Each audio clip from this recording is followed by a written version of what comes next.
Hello, I'm going to start the recording now. So welcome to finding out about our Italy trip with Wild Boomer Women Travel, October 5th through 15th of this year. I'm Sue Barinholtz, also known as Queen of the Wild Boomer Women, and I will be your host tonight. I hope everybody can hear me okay. I'm going to take this off just in case. So I'm going to be talking through my speakers right now, just in hopes that it will work. And I apologize for any of the background noise. I am having quite a challenge with my internet connection today, so hopefully it will remain. If it does go out, I will come right back on. We also might have some guests checking in with us. If they can get on the call, they will be people that have traveled with us before and might be traveling with us this time as well, to tell you about traveling with Wild Boomer Women and how much fun it can be. So I would like to begin by telling you a little bit about Wild Boomer Women if you're not familiar with us.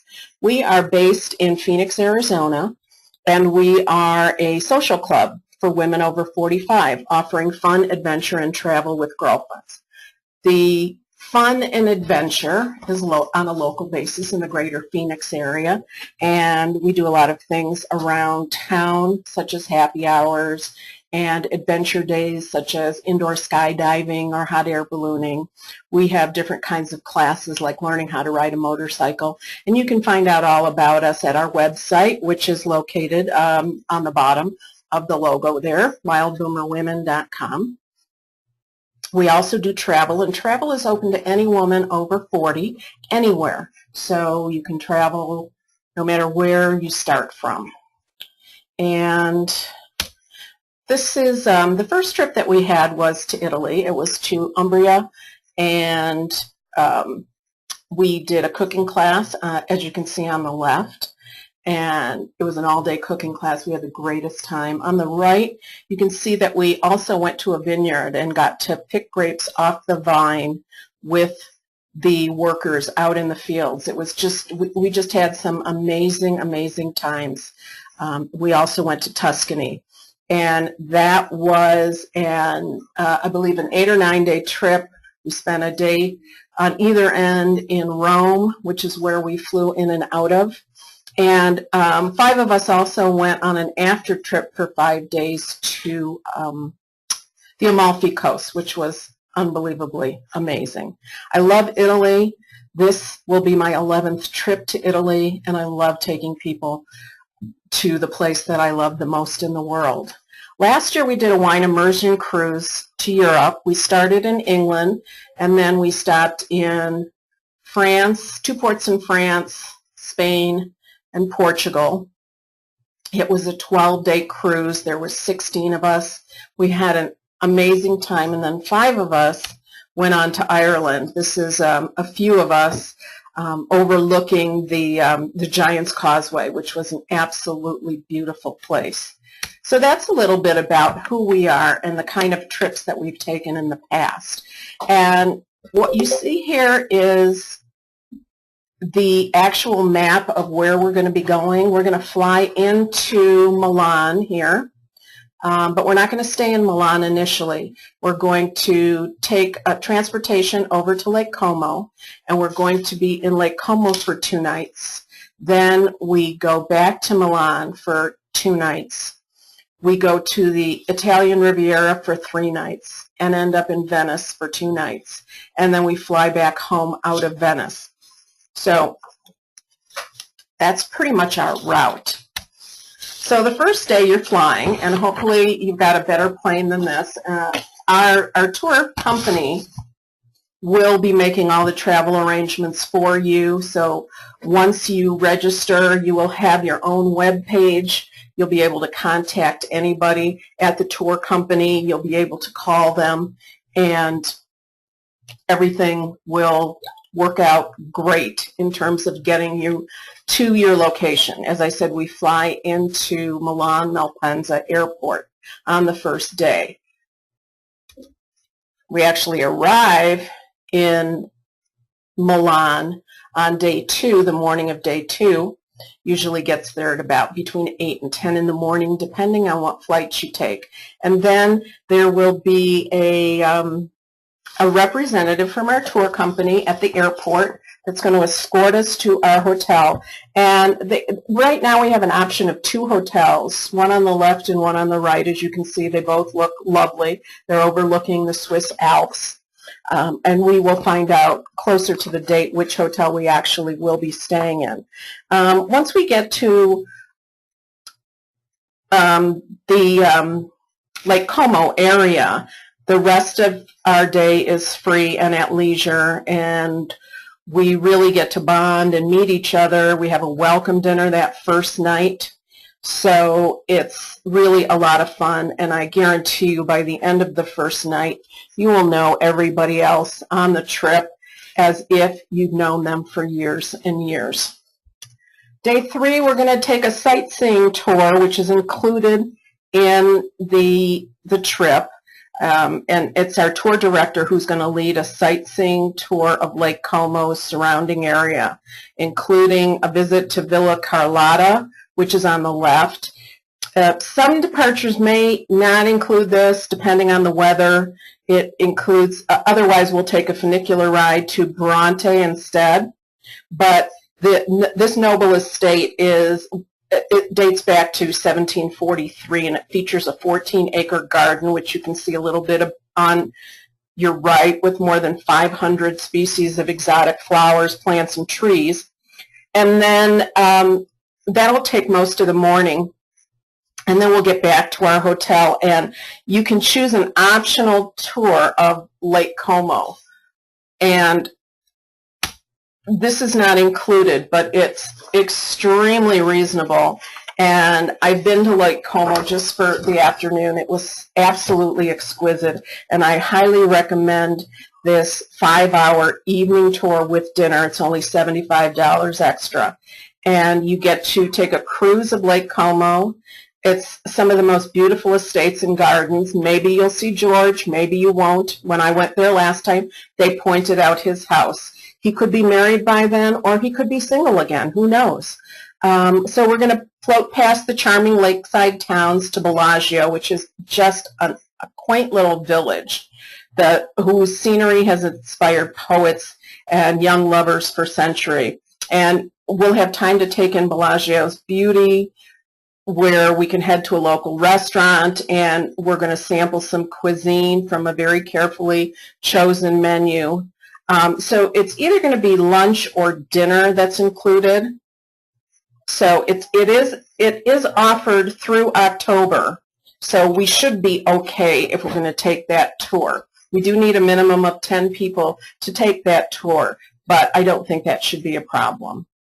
Otherwise, on day 3, you can just hang out and do whatever it is that you want, and I can help you to coordinate some other things. Now, on day 4, so that will complete your first 2 nights in Lake Como. Then we travel to Milan.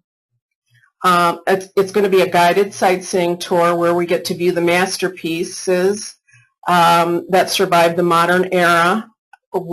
And this is, again, on the left and the right are either of the hotels that we will be in, and we'll find out a little bit closer to that. So we go on the sightseeing tour, and I had a 5-hour stopover in Milan. I didn't get to see much, but on the left is the most beautiful Duomo church that I've ever seen in the world. It's like being in Wonderland. It's gorgeous. And the Galleria is right across the street from that, and that's pictured on the right. It's a shopping area, and it's beautiful. We also get to see the La Scala Opera House, which is on your left, and Castello Sforzesco, which is on the right. And then that is in the morning, the tour, and then in the afternoon we have free time to explore on our own. If you do want to see The Last Supper, which of course is the famous painting, that's separate and you need to make reservations separately. And I can make those for you. It's not a problem. And it's just an admission into the museum is all it'll cost. We have a dinner that's included on day 4 in Milan. And then on day 5, we have a free day in Milan. So you can go to see The Last Supper painting. You can hang out with the Kardashians, although I don't know, Kim Ye may be busy since they've been married now.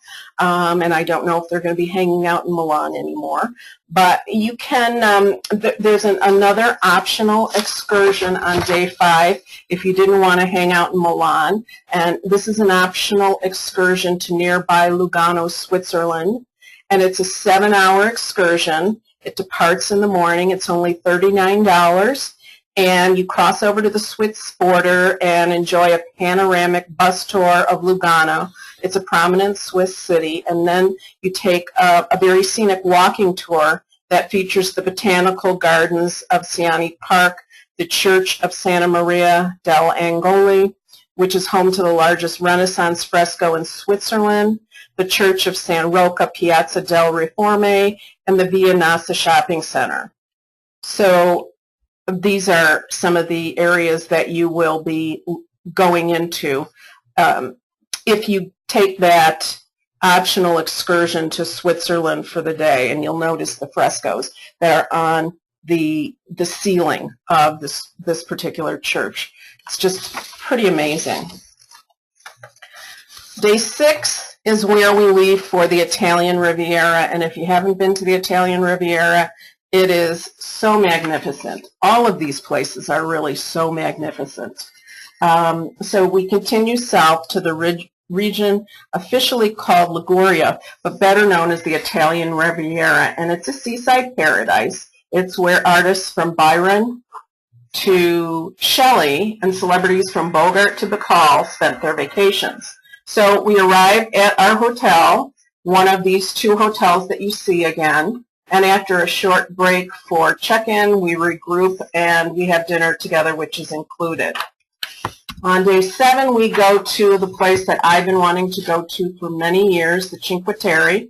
And the Cinque Terre literally means 5 towns. And if you look to the lower left of the left picture, you'll see the words Cinque Terre. And those 5 red dots are the 5 towns. They're very, very closely spaced together. So if you were in tip-top hiking shape, you could hike between the little towns. Most of us are not, and so we will be traveling via a bus. So it's really a collection of these 5 small villages that are hugging the Riviera coast. And each village has its own charm. There's Monte Rosa, which is the largest, Veranza with forts dating from the Middle Ages, the vineyards of Corniglia, the pastel homes of Monterola, and Rigamatoni with its dramatic sheer cliffs. So we're going to go to 2 of those villages by either boat or train, depending on the weather. And there's going to be free time included for exploring and shopping. And then on day 8, we have a free day. So if by chance you wanted to go back and see the other 3 towns, we could arrange for that to happen.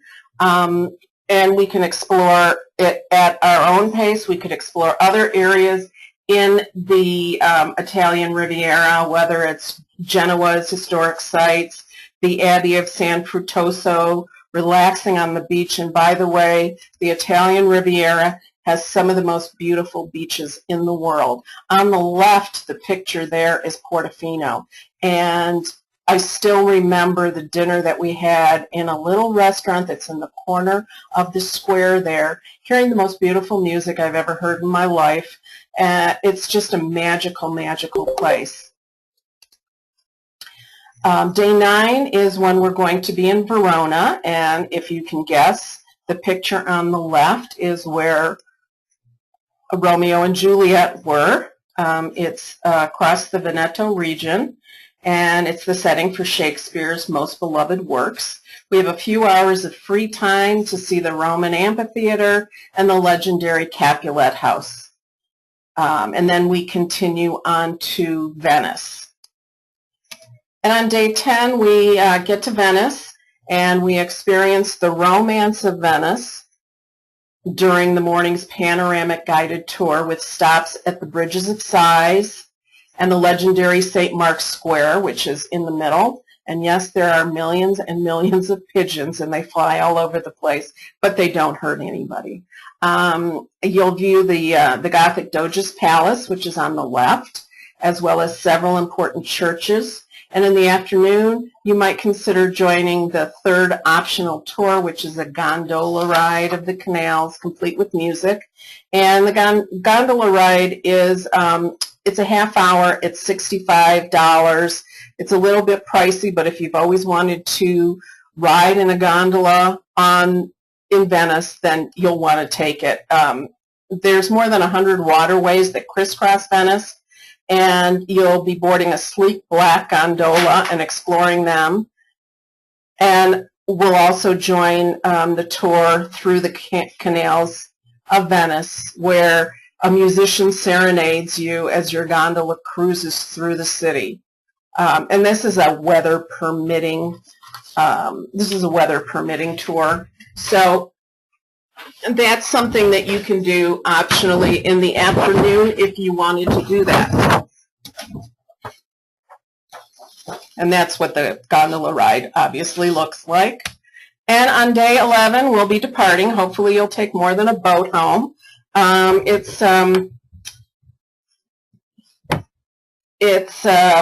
be departing from the airport in Venice. You also have an optional post-tour extension in Venice for 2 nights, and they have some optional excursions. For example, you can go to the island of the Venetian Lagoon, the islands of Burano and Torcello. It's where they make the lace and some of the glass. On day 12, you can explore the Guggenheim Museum. And so if you're interested in staying on, there will be a minimum number of people that are required for that. And I don't know the price of that right now, but you can call and find out. The real important thing that you consider, and I shouldn't even say consider, is you really need to get travel insurance if you're going to go on this trip with us. And they have 2 different levels of travel insurance, and what I'll do is I'll provide you with complete details of every single thing that's covered and that's not covered. But just for a summary, the Travel Safe includes tour cancellation and interruption protection, illness and accident protection, baggage, property, and personal delay protection, and it's about $269. And then there's a step up for another $75, which includes flight cancellation protection, and then actually cash refunds if there's any missed time on the tour for any reason at all. So again, I can tell you a little bit more about that as we get closer. So the cost of the tour, we have a travel club. It's a $39 annual fee, and for that you get to save a minimum of $75 for every trip we take during a year. Right now we only have 1, but next year we're expecting to have more trips. And your annual fee lasts from the day that you join annually. And so the price, including airfare and all of the things that we mentioned, the 4 or 5 dinners, all the tours that we mentioned that were not optional, is $39.95 for double occupancy. You may have your own roommate, or you may want us to find a roommate for you, and we can't guarantee that we will, but we have never had a problem leaving anybody out today. To this date. However, if you would like your own single occupancy, that'll cost you $4,425. If you're not a member of our club, you're still welcome to come. It's just going to cost you $100 more for double occupancy and single occupancy. So in other words, you would pay $39 annual fee to the travel club, and you would save $100 off of your trip. So it's quite a good investment even for the one trip. So the payment schedule is that there is $400, which is due by June 22nd, and that would be a check payable to Wild Boomer Women. We only take a check for that $400 deposit, but the spaces is limited. We're only taking 15 people with us. We have 7 spots left. So if you are interested, you certainly don't want to wait till June 22nd to get your deposit in. And the balance is due, and this can be by check or credit card, on July 25th. And in order to register, you would contact us, and this is my phone number to call, 602-790-0252, or you can email me at sue@wildboomerwomen.com. I hope this answers all of your questions. And again, if not, please feel free to give me a call or send me an email, and I'll be glad to answer any questions that you have. Thank you so much for attending, and I hope you can come on the trip with us.